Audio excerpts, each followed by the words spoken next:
Mac Miller never needed to claim that he was making black music. He never needed to sit up on a podcast and say, yeah, my music's getting blacker. Mac Miller saw the culture, appreciated the culture, did it in his own art form, in his own way. Didn't need to steal nobody's sound. Sound like Mac Miller. R.I.P. to the legend.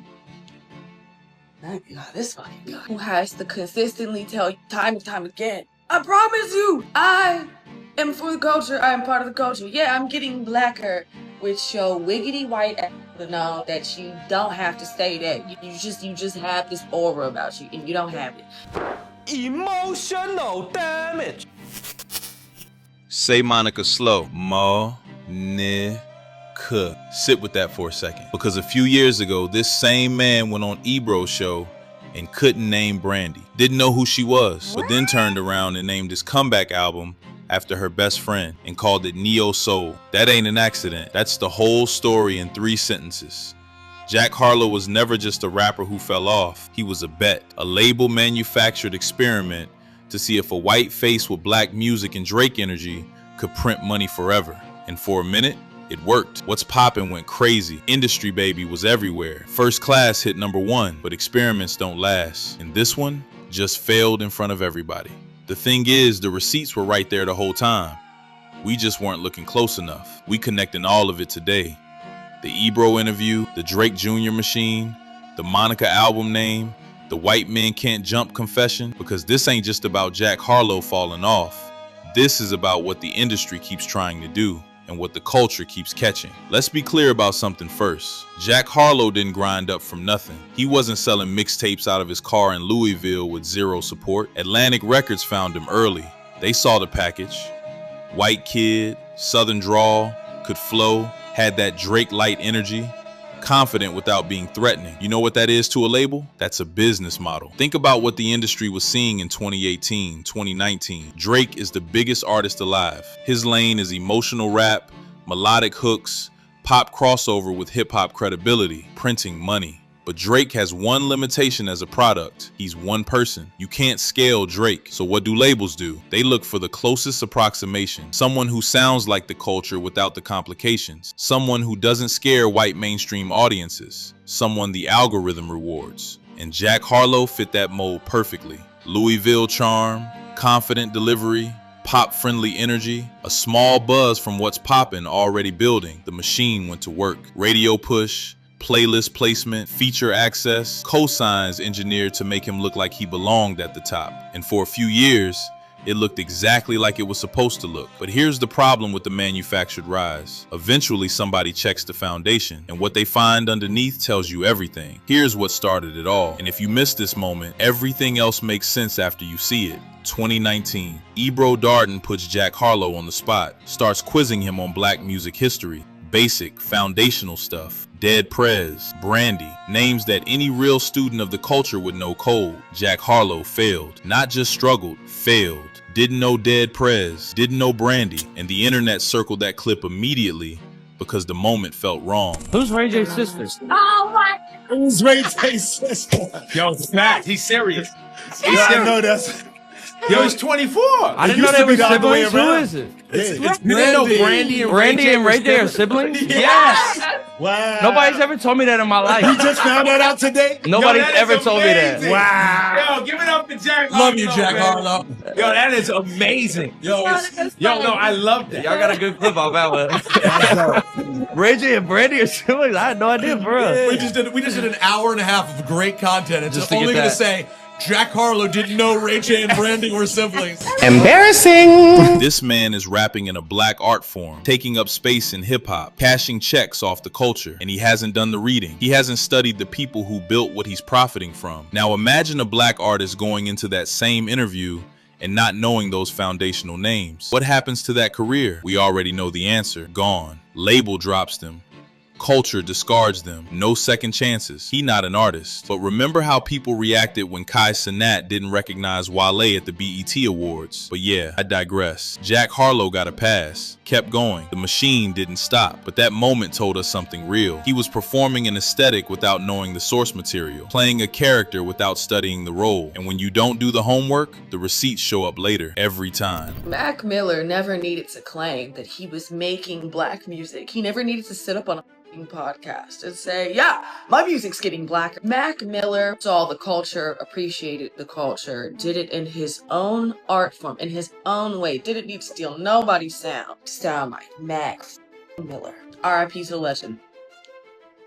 My God, this who has to consistently tell you time and time again, I promise you, I am for the culture, I am part of the culture. Yeah, I'm getting blacker with your wiggity white to know that you don't have to stay there. You just have this aura about you, and you don't have it. I've never seen it. Mac Miller just had this aura about him that Jack Harlow doesn't have. I've never seen it. Will never have. It's just not in the bones. It's not even close to in the DNA.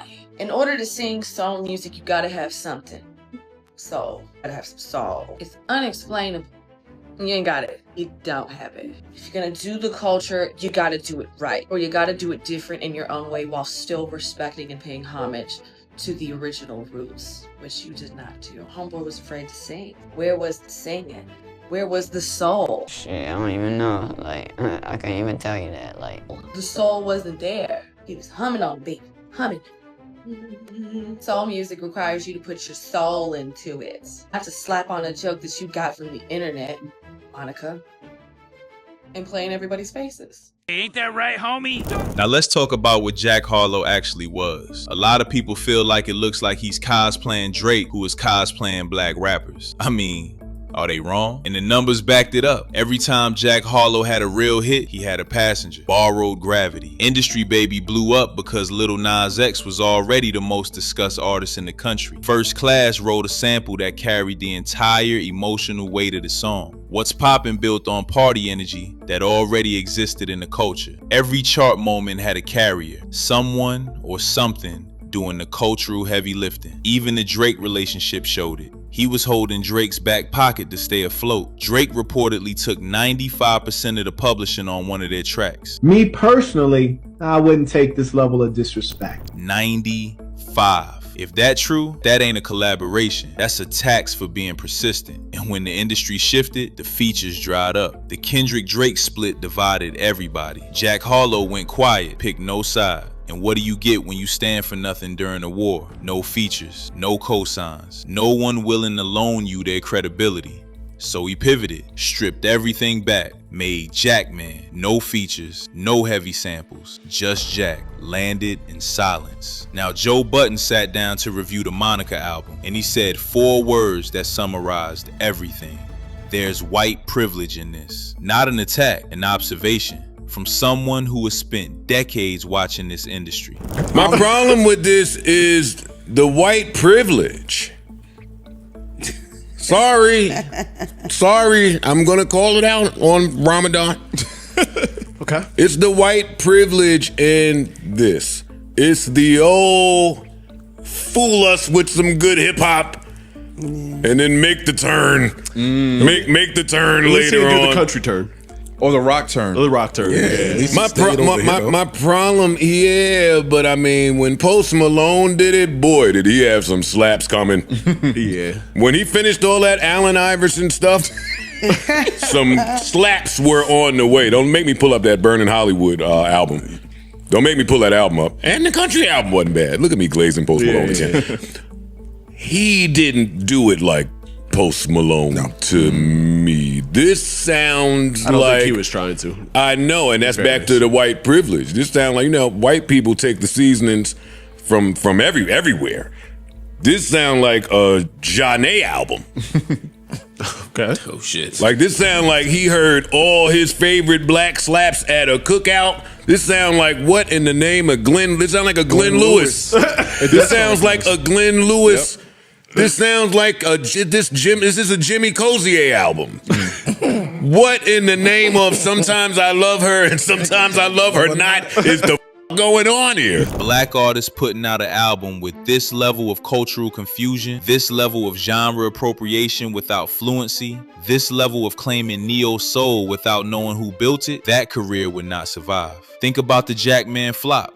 A black artist on Atlantic drops a quiet, stripped-back album that lands soft commercially, gone. Label moves on. No runway for a second experiment. Jack got another shot. Used that shot to put out a neo-soul album named after a woman whose best friend he didn't know. Joe named it because he had to. The music industry gives white artists in black genres longer runways, more patience, more editorial goodwill, more second chances. And Jack Harlow burned through all of it and still had another shot waiting. So this is not just about him falling off, but he stayed up way longer than the work deserved. And the reason he stayed up that long, Joe Budden told you exactly why. The Monica album is the tombstone on the whole thing, and it's almost perfect in what it reveals. Start with the name. Say it slow. Mo, Ni, K. Now explain why a man who failed a basic black music knowledge quiz, a man who didn't know who Brandy was, would name his Pivot album after Brandy's best friend. Y'all know what's going on, and so do I. Either he's playing in the culture's face on purpose, or he still hasn't done the homework. Both answers can be true. Then there's the neo-soul framing. He called the album Neo Soul, banned hip-hop from his recording sessions while making it, said he didn't want that energy influencing the project. A rapper banned rap from his sessions to make Neo Soul by someone who couldn't pass Ebro's music history quiz. And then there's White Men Can't Jump. Jack Harlow stars in a remake of a film that is specifically about a white man learning to respect black basketball culture. He admitted publicly he had never watched the original before filming started, never saw the source material, never understood what the story was actually saying. Same pattern every time. The surface without the foundation, the costume without the knowledge, the name without the history. And then he said his music got blacker. What John's saying is you didn't. What is your question? You didn't I'll piggyback off what John's saying. John's saying you didn't retreat into a whiter genre. In fact, you arguably went deeper into. I got blacker. Black music. Yeah. I beg your pardon. I beg your pardon. Deeper into blackness. Yeah. So was that conscious? Was that a little twist on the typical move that white rappers make, which is to retreat back into traditionally white sounds? It certainly made what I already wanted to do even more appealing. Mm-hmm. Absolutely. Because you like pushing that boundary, that line? I think I love black music. I love the sound of black music. Among us. Yeah, I love the sound of black music. Yeah. The internet clipped it. The culture caught it again. The visual pivot was where it became impossible to ignore. Jack Harlow showed up to the Monica era looking like it's 2005 and Jaheim lent him a hat. Wide brim, throwback R&B cosplay, the complete setup. Like somebody typed neo-soul artist into an AI prompt and dressed him from the description. Combine that with banning hip-hop from his sessions and the cultural knowledge gaps on camera and the Monica album name, and suddenly the picture is complete.